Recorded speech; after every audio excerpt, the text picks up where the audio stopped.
Salut l'équipe, ici c'est Stache avec une apostrophe à la fin. Bienvenue sur cette chaîne YouTube du même nom qui te permet d'avoir l'analyse fondamentale des projets crypto que tu préfères, la plus précise du Web 2. Mais pas que ça, qui te permet aussi d'apprendre au niveau stratégique, histoire que tu puisses passer un marché haussier crypto le plus professionnel qui soit. Et puis que tu puisses aussi par la même occasion éviter un maximum d'erreurs. Pense déjà à t'abonner pour rater tout d'abord aucune analyse fondamentale, mais aussi pour rater aucun partage de mon expérience sur le domaine crypto-monnaie pendant les cycles précédents. Pense aussi à liker et à partager cette vidéo, c'est toujours bon pour le référencement.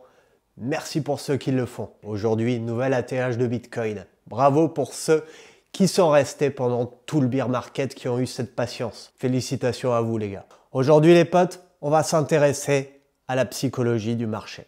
Un point hyper important. Reste bien jusqu'à la fin, je vais te donner deux outils pour pouvoir l'utiliser à bon escient.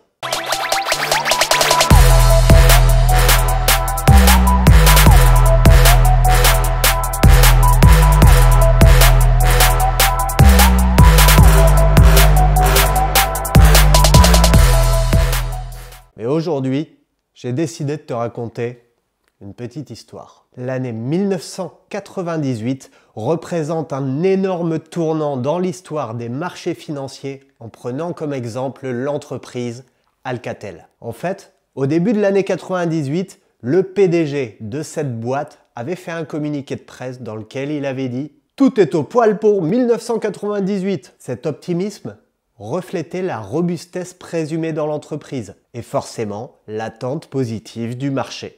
Cependant, à l'automne 1998, un revirement de situation se produit. Et le PDG modifie légèrement son discours. En fait, c'est à peu près au poil.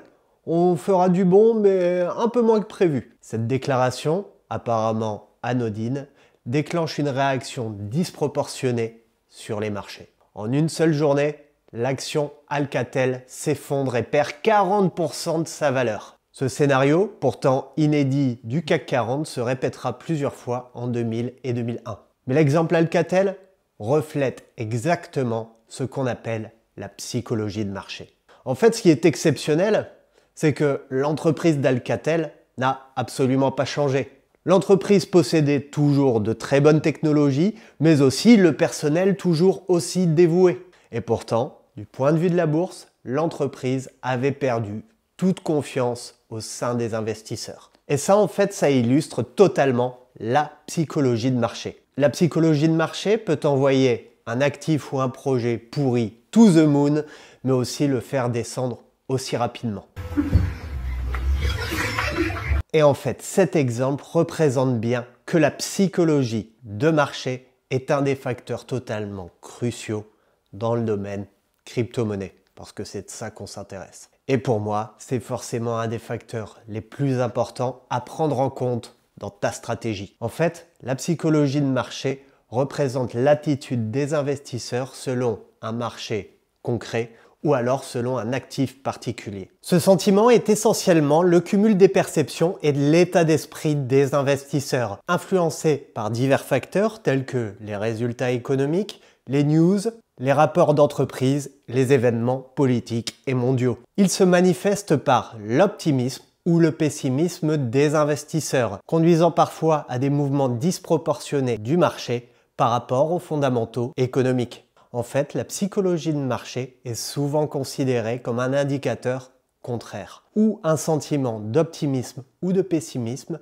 peuvent indiquer des changements de direction du marché. Et si tu as compris ça, alors tu as déjà bien aiguisé tes armes pour le marché crypto-monnaie. Au fil des années, les chercheurs et les analystes de marché ont observé que la psychologie de marché jouait un rôle important sur la détermination des prix. Les investisseurs sur les marchés, y compris en crypto, sont souvent influencés par des réflexes comportementaux collectifs.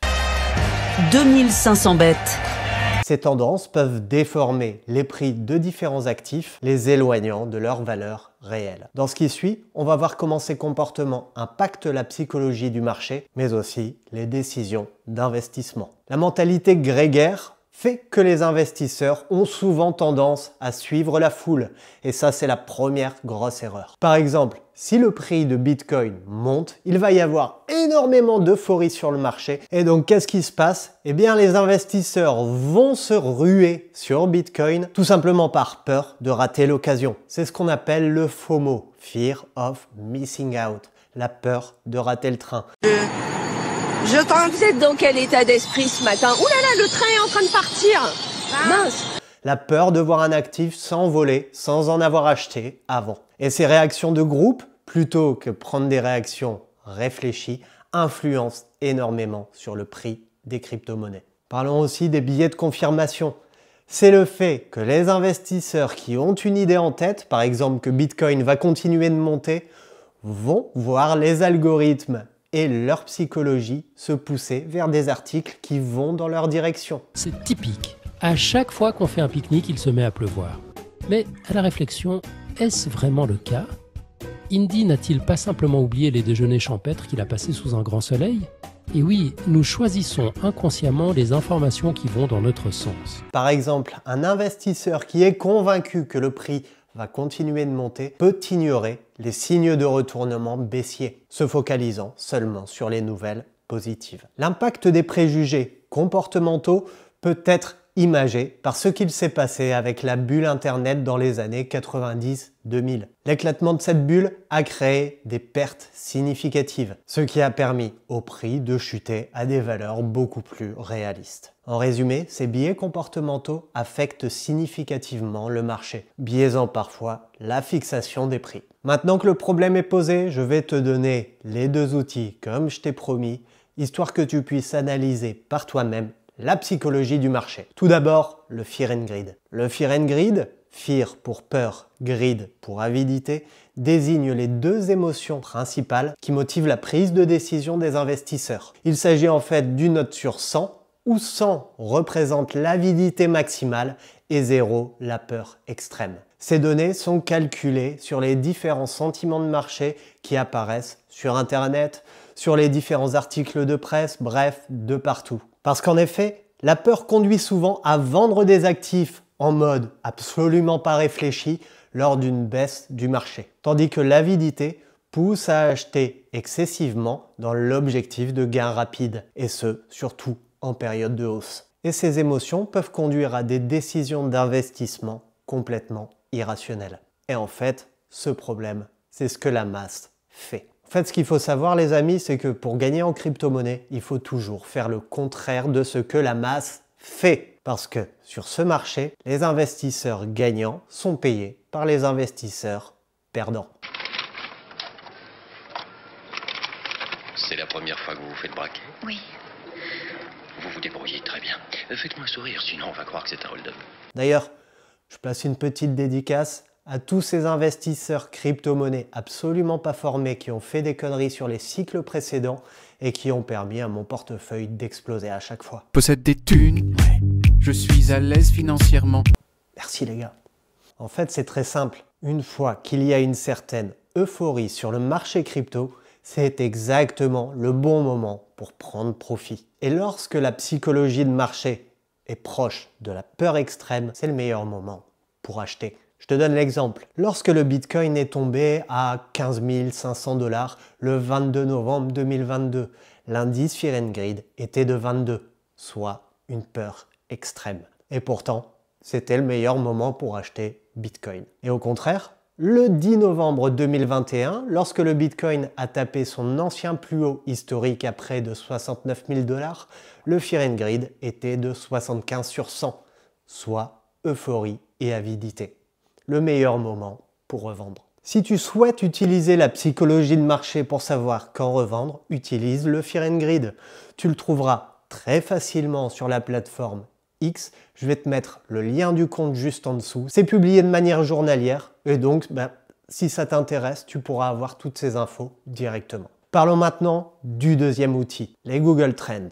Google Trends est un outil en ligne développé par Google qui analyse la popularité des requêtes de recherche dans Google Recherche à travers le monde et ce sur une période donnée. Il fournit des graphiques montrant à quel point certains termes ont été recherchés sur une période donnée, permettant aux utilisateurs de voir comment l'intérêt sur un sujet spécifique évolue dans le temps. Parce qu'en fait, chaque investisseur débutant, avant d'acheter Bitcoin, va faire 2-3 recherches. Bitcoin, comment acheter Bitcoin, où acheter Bitcoin, ou même sur des exchanges, par exemple Coinbase, qui est l'exchange numéro 1 dans le monde, va trouver, en période de hausse crypto-monnaie, ses recherches explosées. Meilleure plateforme pour acheter Bitcoin. Comment acheter Bitcoin sur Coinbase?